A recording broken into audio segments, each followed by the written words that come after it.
I was a teenage girl who had been hired to babysit a young child in a wealthy family's mansion. The child's parents were attending a party and wouldn't be home until late, so I settled in for what I thought would be an easy night of watching movies and eating snacks. But as the night wore on, I started to hear strange noises.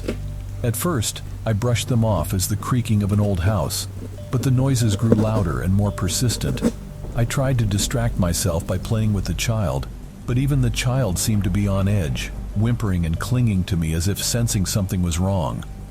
I decided to investigate the noises and made my way through the vast, dimly lit mansion. As I rounded a corner, I saw a shadowy figure dart into a nearby room. My heart raced as I tiptoed towards the room, heart pounding in my chest. When I opened the door, I found the room empty, but it was clear that someone had been there. The bed was rumpled, and the curtains were fluttering even though the window was closed. My nerves were on edge, and I realized that I was not alone in the house. Suddenly the lights flickered, and I felt a cold breath on the back of my neck. I turned around to find myself face to face with a hooded figure standing in the shadows. The figure lunged towards me, and I screamed, running as fast as I could. As I ran, I realized that all the doors and windows had been locked from the outside, trapping me and the child inside. The hooded figure pursued me relentlessly, and I realized that I had to find a way to protect the child and escape the mansion. In a moment of desperation, I smashed a nearby window and helped the child escape through it. As we ran towards the nearest neighbor's house, we looked back to see the hooded figure standing in the broken window, watching us escape.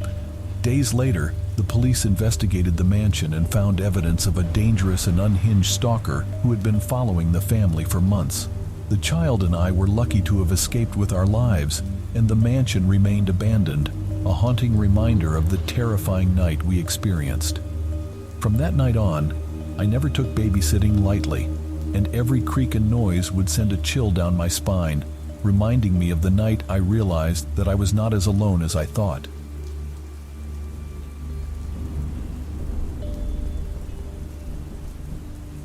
As soon as I arrived at my childhood home, I felt a sense of unease wash over me. The old Victorian house looked as grand as ever, but it had a feeling of abandonment and neglect that made my heart heavy. It had been years since I had visited the house, and the memories of my childhood came flooding back as I stepped inside. The house was still furnished with the same antiques and family heirlooms, but everything looked dusty and neglected. My parents had passed away a few years ago, and the house had been left empty ever since.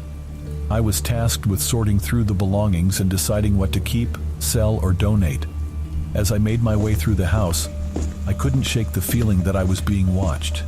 Every time I turned around, I expected to see my parents standing there, greeting me with open arms. But the house remained silent, and the memories weighed heavily on me as I settled in for the night. The night was dark and quiet, and I tried to distract myself by reading one of my old books from the house's library. But as I read, I started to hear strange noises coming from the basement. At first I brushed them off as the sounds of an old house settling, but the noises grew louder and more persistent. Curiosity got the best of me, and I made my way towards the basement door, which had been locked for as long as I could remember. I tried to open it, but the door was stuck, and no matter how hard I pushed and pulled, it wouldn't budge. As I tried to open the door, I felt a sense of dread wash over me. Something didn't feel right, and I knew I should have left well enough alone. But my curiosity got the best of me, and I decided to find another way into the basement. I made my way outside and around the house, searching for another entrance. As I rounded the corner, I noticed a small window near the ground, which had been left unlocked. I took a deep breath and crawled through the window, feeling a sense of trepidation as I made my way into the dark and dusty basement. The basement was cold and musty, and my flashlight barely illuminated the space in front of me. As I made my way through the maze of boxes and old furniture, I noticed something odd in the corner of my eye. It was a figure standing in the shadows, watching my every move. My heart raced as I shone my flashlight on the figure, only to see that it was a mannequin dressed in one of my mother's old dresses. As I breathed a sigh of relief, I heard the sound of footsteps behind me. I turned around, but there was nobody there. My anxiety grew as I realized that I was not alone in the basement. I tried to run towards the stairs, but something grabbed my foot, causing me to fall to the ground.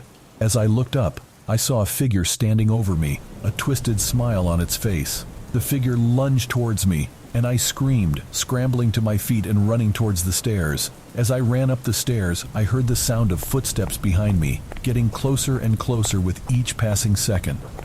I finally reached the top of the stairs, slamming the basement door shut and locking it from the outside.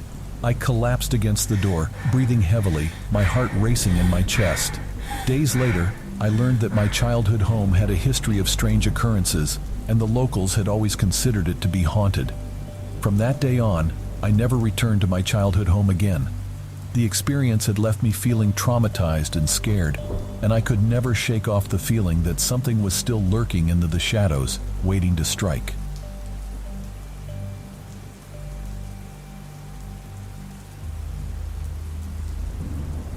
I had just finished a long day at work and was settling in for the night at my small apartment. My husband was out of town for a few days, so I was home alone. As I curled up on the couch to watch a movie, my phone rang. I didn't recognize the number, but answered anyway. "Hello?" I said. "Hi, Emma," the voice said. "It's been a long time." My heart raced as I tried to place the voice. "I'm sorry, who is this?" I asked. The voice chuckled. "You don't remember me, Emma? That's okay. I remember you. I know everything about you." My blood ran cold. I couldn't believe what I was hearing. "Who are you?" I asked again, more urgently this time. The voice continued as if it hadn't heard my question. "I know where you work, Emma. I know when you leave and when you come home. I know what you're wearing right now. You're so beautiful, Emma. I've missed seeing you." My heart was pounding in my chest. I didn't know what to do or who to call for help. The voice on the other end of the phone was someone from my past, and they seemed to know everything about me. The call went on for what seemed like an eternity, with the stranger on the other end of the line talking about things from my childhood that only someone who had been close to me would know. The stranger seemed to be enjoying the conversation, while I was terrified. After what felt like hours, the phone finally went silent. I was too scared to move or even think about what had just happened. I sat on the couch, clutching my phone, until the sun started to rise. As soon as it was light outside, I called the police. They were sympathetic, but didn't have much to go on. The call came from an untraceable number, and there wasn't much they could do to help me. I was on edge for days after the call. Every time my phone rang, my heart skipped a beat. I started to feel like someone was following me everywhere I went, and my anxiety was through the roof. One evening, as I was getting ready for bed, my phone rang again. I hesitated for a moment, but then answered it. "Hi, Emma," the voice said. "I told you I knew everything about you, and now I'm coming to see you." I dropped my phone and ran to the door, but it was too late. I could feel my heart racing as I ran to the door, but it was too late. The stranger was already inside my apartment. "How did you get in here?" I asked, my voice shaking. The stranger didn't answer. They just kept smiling, and I noticed something in their hand. It was a knife. My mind raced as I tried to think of a way out of this situation. I knew I had to act fast if I wanted to survive. "Please," I begged. "I don't know who you are or what you want. Just take what you want and leave me alone." The stranger just laughed. "I don't want anything from you, Emma. I just want to see you suffer." With that, the stranger lunged at me, knife in hand. I dodged to the side and ran towards the door, but the stranger was too fast. They caught up to me and tackled me to the ground. I fought back with all my strength, hitting and kicking the stranger as hard as I could, but they were too strong for me and soon had me pinned to the ground. As the stranger raised the knife, ready to strike, my mind went blank. I knew this was it. I was going to die. But just as the knife was about to come down, there was a loud crash from the hallway outside. The stranger turned their head for just a moment, and that was all the time I needed. I kicked the stranger off of me and ran towards the door, pulling it open and rushing outside. I didn't stop running until I was a safe distance away. When I finally caught my breath, I looked back at the apartment building.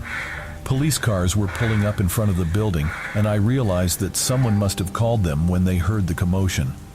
The police took a report and searched the building, but the stranger was gone. They never found out who it was or what their motive was for attacking me, but I knew one thing for sure.